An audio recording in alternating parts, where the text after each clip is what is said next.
Mga minamahal ko mga kapatid sa pananampalataya kay Kristo Jesus, ito po ang mabuting balita ng ating kaligtasan. Pinupuri ka namin, Panginoong Hesukristo. Magandang umaga po sa inyong lahat. Magandang umaga po naman. Ako po'y nagpapasalamat sa Panginoon at nagkita na naman tayo. Ako po'y kagagaling lamang sa Afrika, 2 taon pagbimisyon at 3 buwan na bakasyon. Bakasyon na naman po. Hanggang June 1 lamang tayo at babalik na naman tayo sa Afrika. 2 taon na naman tayong hindi magkikita. Kaya ako'y nasasabik at nakikita kong muli yung ating mga kapatid sa pananampalataya. Magandang umaga po sa inyong lahat. Malalaman po natin sa ating ebanghelyo ngayon na meron palang matandang kultura ang mga Hudyo. At ano po ang matandang kulturang ito ng mga Hudyo? Ito po yung ang mamahalin mo lamang at ang iibigin mo lamang ay yung mga taong nagmamahal sa iyo. At kasusuklaman mo yung mga kaaway mo at yung mga taong makasalanan. Ano kaya ang masasabi ng ating Panginoong Hesus sa matandang kulturang ito ng mga Hudyo? Ito po ang wika ni Hesus. Kung ang iibigin mo lamang ay yung mga taong umiibig sa iyo, wala kang makakamtang gantimpala mula sa Panginoong Diyos.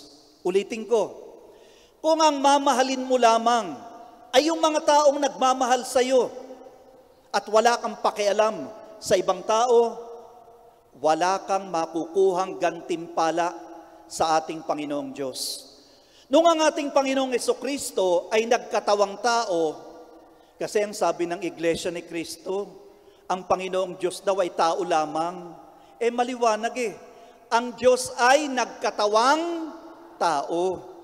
Nung siya'y nagkatawang tao, itinuro sa atin ng Panginoong Diyos ang tunay na konsepto at pamamaraan ng ng pag-ibig ng may walang pagtatangi. Anong winika ng Panginoon sa ating ebanghelyo? Mahalin mo ang iyong mga kaaway. Idalangin mo sila, maging ang umuusig sa iyo. Madali, mahirap. Anong madali? Huwag tayong magplastikan. Mahirap, madali. Sa pagsasalita pa lang nitong isa, talagang mahirap. Mahirap! Diyos ko po, napakahirap. Biruin mo, kaaway mo, sinaktan ka, mamahalin mo. Napakahirap. Mahirap kung sa sarili mo lamang kalakasan ka aasa. Lalo na yung pagpapatawad. Mahirap magpatawad. Ang pagpapatawad ay grasya ng Diyos. Kung grasya ng Diyos, hilingin mo sa Diyos na bigyan ka ng grasya para matuto kang magpatawad. Kaya nga anong sinabi ni San Pablo? I can do all things through Christ who strengthens me. Magagawa ko ang lahat ng bagay sa pamamagitan ni Kristo na nagpapalakas sa akin. Ang Diyos hindi magtuturo, hindi mag-uutos na hindi natin kayang sundin. Diyos yan mapagmahal yan. Mapang-unawa, hindi magbibigay ng utos na hindi natin kayang pasanin. Kaya nga, ang hinihiling lamang ng Panginoon, sumampalataya tayo at lumapit sa Kanya. Anong sinabi ni Jesus? Ako ang puno ng ubas, kayo ang mga sanga. Ang nananatili sa akin at ako sa Kanya ay mamumunga ng sagana, sapagkat Wala kang magagawa pag kayo'y hiwalay. Anong hiwalay? Divorce? Anong hiwalay? Ang ibig sabihin po nung hiwalay, ito yung pagdarasal. Pag ikaw ay nagdarasal palagi sa Panginoon, meron kang koneksyon. At pag meron kang koneksyon, kaya mo magpatawad. Kaya mo magmahal ng iyong kaaway. Kasi meron kang koneksyon. Kung hindi ka na nagdarasal, wala nang koneksyon, wala nang lakas. Kaya nung sinabi ni Jesus, wala kang magagawa pag ikaw ay hiwalay sa akin. Ano po ang misyon natin? Mabuhay sa pag-ibig. Yan ang ating misyon bilang mga Kristiyano. Mabuhay sa pag-ibig. Ako'y natutuwa at meron pala tayong mga miyembro ng Third Order Carmelites dito. Tumayo nga po yung mga nakakulay brown. Ayan. Nagtinginan pa sila eh. Ayan. Nanay, ikay nakakulay brown din. Miyembro ka rin, ano? Ayan. Kayo po, ay, nagsuot lang ng brown. Okay. Ang dami pala.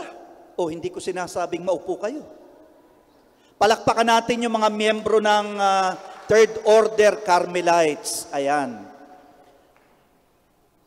Ako'y nakakasigurado na itong mga miyembrong ito ng Third Order Carmelites, alam nila kung papaanong mabuhay sa pag-ibig. Bakit?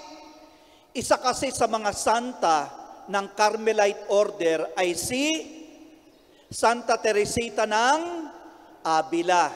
Pinapag-aralan nila yan. Alam na alam nila. Kaya magtanong kayo sa kanya, wag sa akin. Papaano ba mabuhay sa pag-ibig? Ayan. Yan kasi ang hamon ng Panginoon. Mabuhay sa pag-ibig. Sang-ayon kay Santa Teresa ng Avila, ang mabuhay sa pag-ibig ay... Nako, walang nagsalita. Ulitin ko, ang mabuhay sa pag-ibig ay pagbibigay na di nagtatansya ng halaga at hindi naghihintay ng kapalit. Pagmamahal walang anong katapusan? Si nanay, tinapos na eh. Pasubali. Ulit. Tinapos ni nanay. Naghihintay ng walang katapusan. Ulitin natin. Ang mabuhay sa pag-ibig ay pagbibigay. Na di nagtatansya ng halaga. At hindi naghihintay ng kapalit. Pagbibigay ng walang pasubali. So yung pong mensahe sa atin ng Panginoon. Kapatid, mahirap magpatawad. Mahirap mahalin ang kaaway. Pero kung tayo'y magpapatulong sa Panginoon, kakayanin natin. Tinutulungan ng Diyos ang mga taong tinutulungan ang kanilang sarili.